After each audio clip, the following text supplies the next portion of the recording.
మేరు పర్వతానికి దక్షిణ దిశలో 10 యోజనాల విస్తీర్ణం గల ఒక గ్రామం ఉండేది. ఆ గ్రామ ప్రజలు ధార్మికులు. ఎవరి వృత్తులు వారు చేసుకుంటూ పరస్పర సహకార ధోరణితో ప్రశాంతంగా జీవనం సాగించేవారు. ఆ గ్రామం జల సమృద్ధితో తులతూగేది. పొలాలు నిత్యహరితంగా అలరారేవి. గ్రామం శివారులోని వనాలలో ఫలవృక్షాలు పుష్కలంగా ఉండేవి. గోవృషభాది పశు సంపదకు లోటు లేకుండా ఉండేది. వీటన్నిటి వల్ల గ్రామం సుభిక్షంగా ఉండేది. ప్రజలు తీరిక వేళల్లో భగవన్నామ సంకీర్తనతో కాలక్షేపం చేసేవారు. పర్వదినాలలో ఊరు ఉమ్మడిగా ఆధ్యాత్మిక కార్యక్రమాలు, పూజా పురస్కారాలను నిర్వహించేవారు. రావణ వధనానంతరం రాముడు పట్టాభిషిక్తుడై అయోధ్యను రాజధానిగా చేసుకుని పరిపాలన సాగిస్తూ రోజులవి. హనుమంతుడు రాముని కొలువులో ఉండేవాడు. నిత్యం సీతారాములను సేవించుకుంటూ తన ఆరాధ్య దైవమైన రాముని సమక్షంలోనే ఉండేవాడు. సుగ్రీవునితో మైత్రిని కలపటం సహా లంకలో బంధితురాలైన సీత జాడ కనుగొనటం మొదలుకొని యుద్ధంలో ఘన విజయం వరకు రామునికి హనుమ చేసిన ఉపకారాలు అన్నీ ఇన్ని కావు. తనకు ఇన్ని ఉపకారాలు చేసిన హనుమకు ప్రత్యుపకారం ఏదైనా చేయాలని తలచాడు రాముడు. ఒకనాడు హనుమను పిలిచాడు. హనుమా, నువ్వు మాకెన్నో ఉపకారాలు చేశావు. నీ ఉపకారాలను మరుపజాలను. నీకేదైనా వరం ఇవ్వాలని ఉంది. నీకిష్టమైనదేదో కోరుకో, తప్పక ఇస్తాను అన్నాడు. శ్రీరామా, నువ్వు పురుషోత్తముడువు, పరమ పురుషుడవు. నీ సేవకు మించిన భాగ్యం ఇంకేదీ లేదు. నిత్యం నీ సన్నిధిలో నిన్ను సేవించుకుంటూ ఉండటమే నాకు పరమ భాగ్యం అని బదులిచ్చాడు హనుమ. అది కాదు గాని నీకు ఒక గ్రామాన్ని బహూకరిస్తున్నాను. మేరు పర్వతానికి దక్షిణ దిశలో సుఖశాంతులతో అలరారుతున్న ఆ గ్రామం ఇక నీదే. నా వరంగా ఆ గ్రామాన్ని స్వీకరించు. ఆ గ్రామానికి హనుమత్ పర్వతమని నామకరణం చేస్తున్నాను. నువ్వు అక్కడకు వెళ్ళి గ్రామం ప్రజలు యోగక్షేమాలు గమనిస్తూ ఉండు. ఇకపై అక్కడ ప్రజలు హనుమత్ భక్తులై విలసిల్లుతారు. ముల్లోకాలలో నీ పేరు ప్రతిష్టలు చిరస్థాయిగా నిలిచి ఉంటాయి అన్నాడు రాముడు.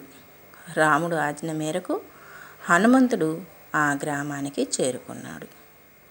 రాముడి ఆదేశం మేరకు హనుమంతుడు ఆ గ్రామానికి అధిపతి అయితే హనుమంతుడికి ఆధిపత్య కాంక్ష లేదు. ఆ ఊరి ప్రజలంతా శాంతి కాముకులు, ధార్మికులు, భగవత్ చింతన తత్పరులు. హనుమంతుడు ఆ గ్రామంలోని బ్రాహ్మణులందరినీ పిలిచి సమావేశపరిచాడు. మీరిక్కడ ఎన్నాళ్ళుగానో ఉంటున్నారు. ఇకపై కూడా మీరంతా మీ మీ కుటుంబాలతో ఇక్కడే ఉంటూ సత్కార్యాలలో కాలక్షేపం చేస్తూ ఉండండి అని చెప్పి రాముడు తనకు ఇచ్చిన ఆ గ్రామాన్ని అక్కడ ప్రజలకే దానం ఇచ్చేశాడు. అక్కడి నుంచి తపస్సు చేసుకోవడానికి వెళ్ళిపోయాడు. గ్రామ ప్రజలందరూ హనుమంతుడి ఔదార్యానికి ఆనందభరితులయ్యారు. కృతజ్ఞతగా గ్రామంలో అడుగడుగున హనుమంతుని మందిరాలను నిర్మించారు. గ్రామస్తులు కృషి ధార్మిక వర్తనాల కారణంగా గ్రామం దినదిన ప్రవర్ధమానంగా వర్ధిల్లసాగింది. ఆ గ్రామ పరిసరాల్లోని అడవిలో దుర్ముఖుడనే రాక్షసుడు ఉండేవాడు. హనుమత్ పర్వతం దినదిన ప్రవర్ధమానంగా అభివృద్ధి చెందుతుండటం చూసి అతడికి కన్ను కుట్టింది. సుభిక్షమైన ఆ గ్రామాన్ని కైవసం చేసుకోవాలనుకున్నాడు.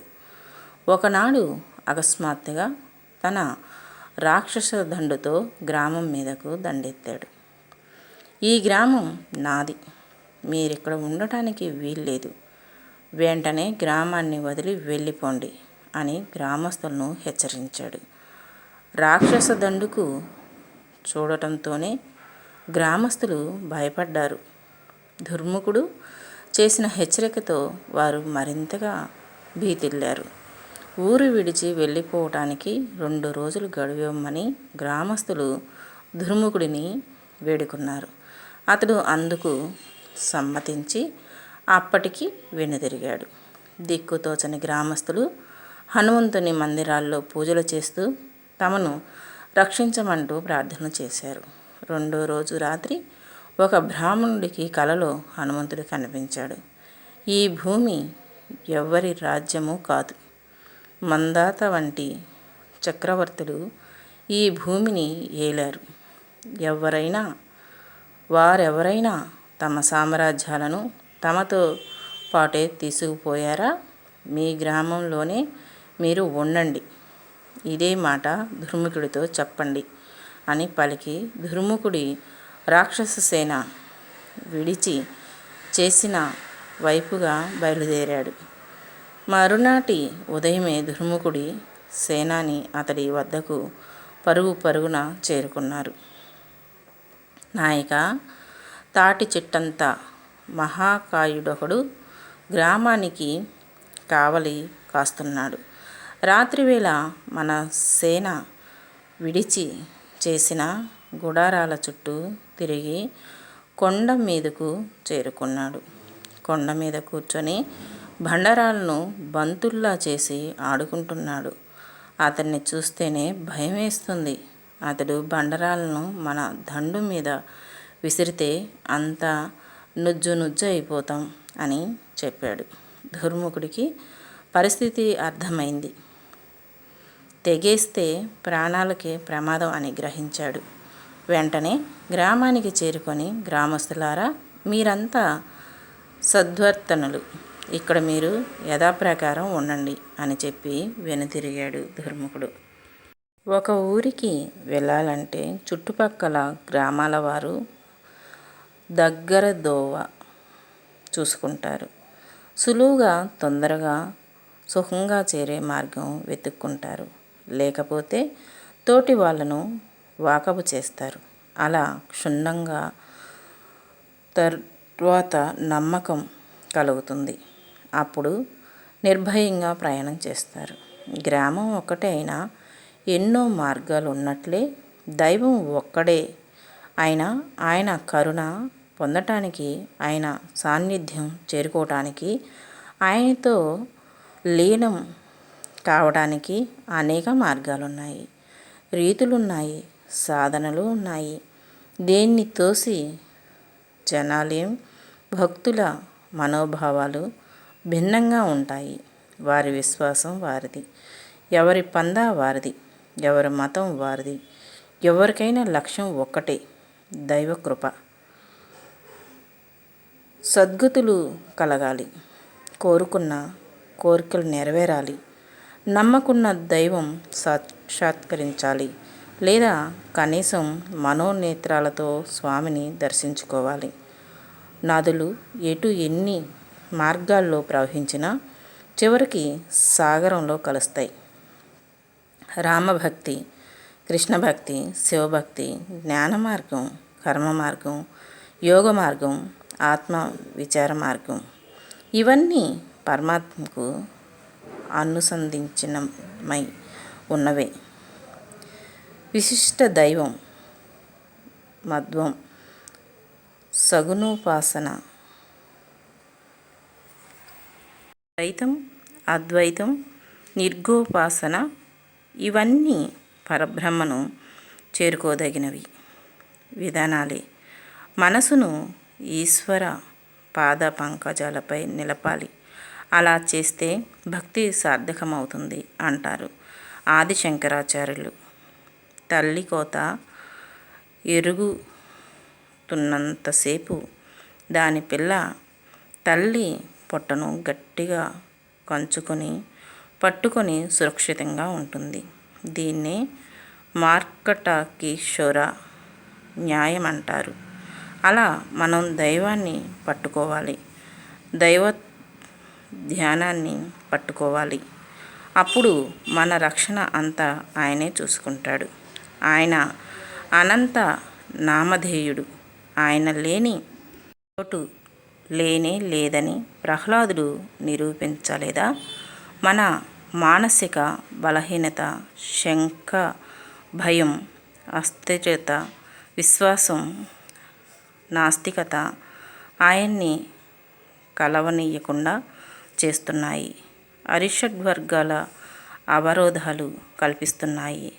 అత్యాశ, ప్రలోభం, అసాహసం, ఇంద్రియ నిగ్రహ రాహిత్యం, అజ్ఞానం, అలక్ష్యం, అలసత్వం ఇవన్నీ పరంధాముణ్ణి స్మరించనీయటం లేదు. ఈ దురదక్షణాలను దూరం చేసుకోగలిగితే గమ్యం స్పష్టంగా గోచరిస్తుంది. మానవ సేవే మాధవ సేవ అని కొందరు విశ్వాసం. ఇది ఏమాత్రం సత్యదూరం కాదు. ఈ సూత్రంతో తరించిన మహనీయులెందరో ఉన్నారని అనేక పౌరాణిక ఉపాఖ్యానాలు చెబుతున్నాయి. తీర్థయాత్రలు, పురాణ శ్రవణం, నోములు, వ్రతాలు, పూజలు, దీపారాధనలు, దేవాలయ సందర్శనలు, ధ్యానం, యోగం, శ్రవణం, కీర్తనం, చింతనం ఇవి వివిధ భక్తి మార్గాలు. నారద భక్తి సూత్రాలు ఇన్ని ఈశ్వర శరణాగతికి సంధించినవే. వేదాలు, పురాణాలు, ఉపనిషత్తులు, గీత, రామాయణ, భారత, భాగవతాలు ఏవైనా ప్రబోధించేది ఇదే. అన్నమయ్య బ్రహ్మమొక్కటే పరబ్రహ్మమొక్కటే అన్నాడు. తక్కువేమి మనకు రాముడొక్కడుండ వరకు అని రామదాసు అన్నా, బ్రోచేవారెవరు రా అని త్యాగయ్య కీర్తించిన, మీ రాకే ప్రభు గిరిధర్ నాగర్ అని మీరా గాన సమీరం వీచిన, అరుణాచలం మౌనగానం వినిపించిన, బుద్ధుడు, పరమహంస అరవిందుడు, వివేకానందుడు మొదలైన వారు దివ్యజ్ఞాన ప్రబోధాలు చేసిన సర్వత్ర సర్వాంతర్యామిని విస్మరించరాదన్న సందేశమే ప్రతిధ్వనిస్తుంటుంది. అసలైన మోక్షానికి ఆధ్యాత్మిక నిబద్ధతే గట్టి పునాది. ఇది మరిస్తే తప్పదు అనర్థం. ఆది శంకరాచార్యులు వారు ఆయన తిరిగిన దేశాలు, పుణ్యయాత్రలు, అలాగే గుళ్ళు, గోపురాలు, పుణ్యపురుషులు ఎంత దూరం వెళ్ళినా, ఎంత ఎత్తు ఎదిగినా ఒదిగే ఉంటారు. అది భగవన్నామం చేసే వాళ్ళకు మాత్రమే స్మరిస్తుంది ఆ వరం. అలాగనే ఎదిగే కొద్దీ ఒదిగి ఉండమంటారు. నిజానికి హనుమంతుడికి దానమిచ్చిన నాకు రాముడి ధ్యానం తప్పితే ఏ దానము, ఏ హోదాలు, ఏ బిరుదులు నాకు వద్దు స్వామి, నీ నామస్మరణే నాకు మోక్ష మార్గం అంటూ ఆయన రామనామస్మరణలో ధరించిపోయాడు. మనందరికీ తెలియ చెప్పకనే చెప్తాడు. నిరంతరం భగవన్నామస్మరణ చేయడానికి కుదరకపోయినా కనీసం కుదిరినప్పుడైనా సరే చెయ్యాలి భగవన్నామస్మరణ అని.